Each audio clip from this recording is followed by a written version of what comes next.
Hello mga kamama! For today's video, tayo po ngayon ay magluluto ng sarsyadong maya-maya. Dahil thirsty po ng asawa ko at dahil nag-request po siya na ipagluto ko daw siya ng isda. So ayan, pinagbigyan ko naman. At ang request niya po ay ang sarsyadong maya-maya. Kahit mahal po, pinagbigyan ko kasi worth it naman. Kasi masipag naman po siya talagang magtrabaho.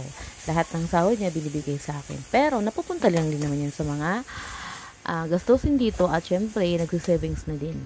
Ayan, nagprito na po ako dyan ng isdang maya-maya. Pagkatapos po niya, naggisa na po ako dyan ng bawang, sibuyas, and din kamatis. Sa kamatis po pala, gusto ko lagi yung hinog. Kasi gusto ko yung madali siyang lumambot and din makatas.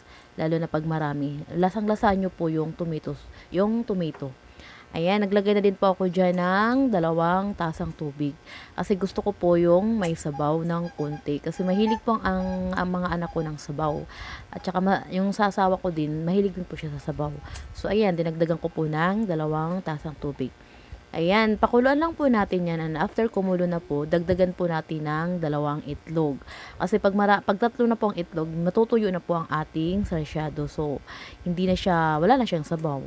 So, yan 2 lang po ang nilagay ko dyan. And then, naglagay na po ako ng asin and then seasoning. Kunti lang din po. And then, after po kumulo niyan, lagay na po natin ang ating mga prinitong maya-maya. Ayan, ang lalaki ng mga maya-maya. Grabe ang sarap niyan. Yung, ano yan, mahigit 1 kilo yan. Yung iba, ginawa ko pong sinigang. So, hindi ko po na-vlog. So, ito lang po yung na-videoan ko. Yun. Konti na lang po, mga segundo lang po yung pakuluan din. Okay na din po yan. Ready to serve na po yan.